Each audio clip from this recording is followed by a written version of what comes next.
What's up, you guys? My name is Noah Fritz, and this is The Sit Down.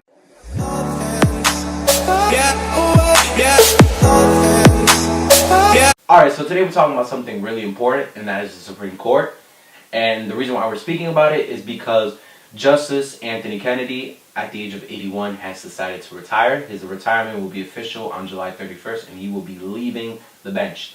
Now, this is really significant, really important, and before we really get into why, I think you need to get a really brief summary as to what the Supreme Court is and the history of the Supreme Court.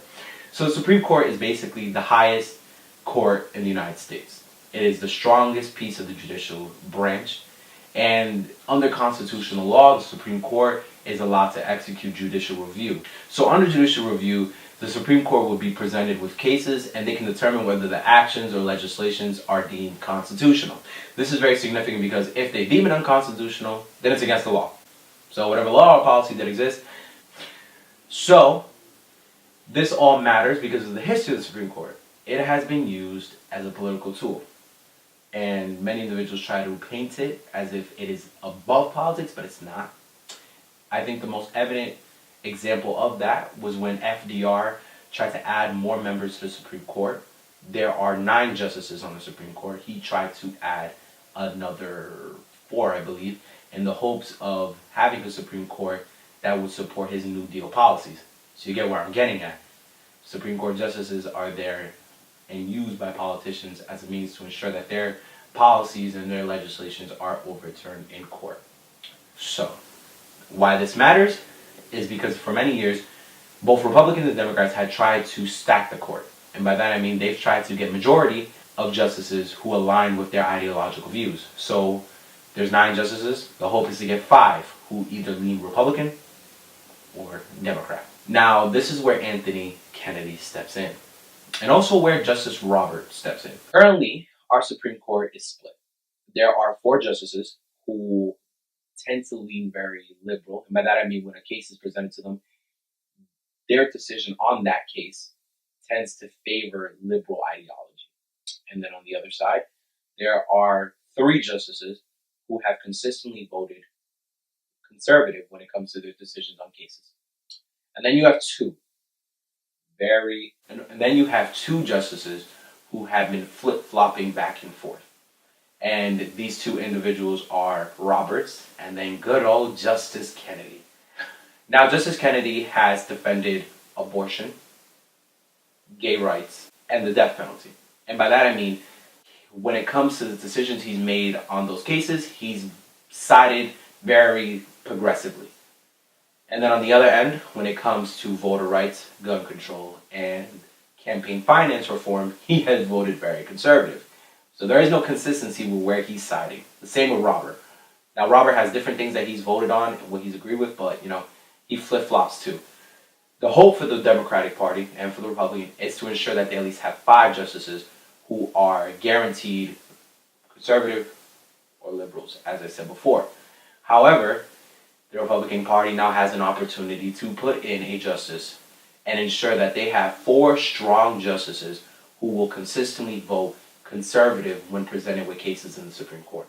This is their dream come true. This is a 30-year plan by the Conservative Party. This is a 30-year plan by the Republican Party, and they're finally getting what they want.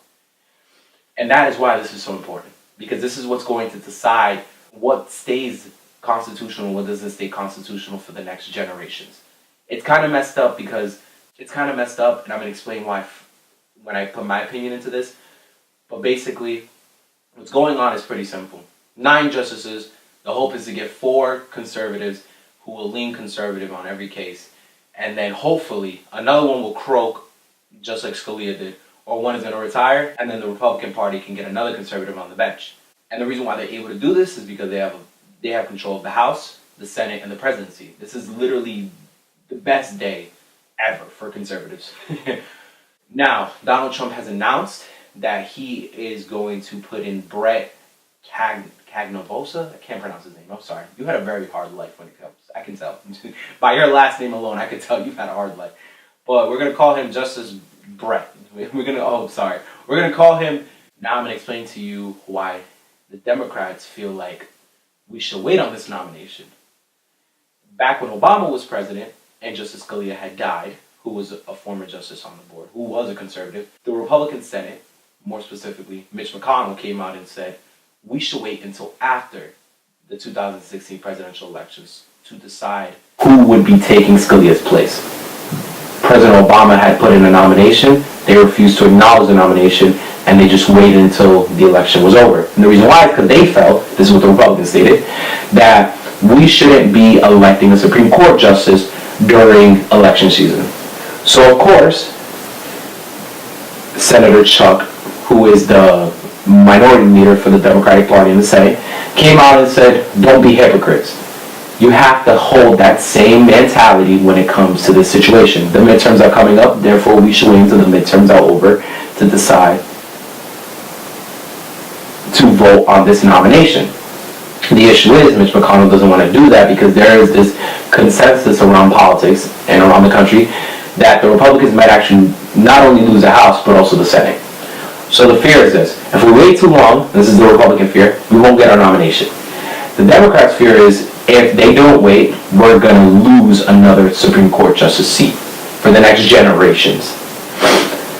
Alright, so the question now is, what is my take on this whole issue? First off, the idea of the Supreme Court being used as a political tool has always bothered me. I feel as if judicial review is done in a proper manner. It can't be done politically influenced. I understand that people have their biases and their beliefs, but I really believe that justices should be picked according to their ability to interpret the Constitution and their ability to protect it, and not whether they agree with certain political parties or not. On this discussion of whether Judge Bratt should be the next Supreme Justice, I can't really make a decision on that. I haven't seen him go through the nomination process. He hasn't gone through the Senate process yet, so we don't really know that much about him. And I know the Democrats are going to pull up whatever they can about him and try to destroy his character and show him as the hardliner conservative that they probably think he is. But until then, I really can't make a decision on him. This is the same attitude that I took when President Trump elected the previous justice to take over Scalia's seat. However, what we do know about this judge is pretty clear. When he was working on President Clinton's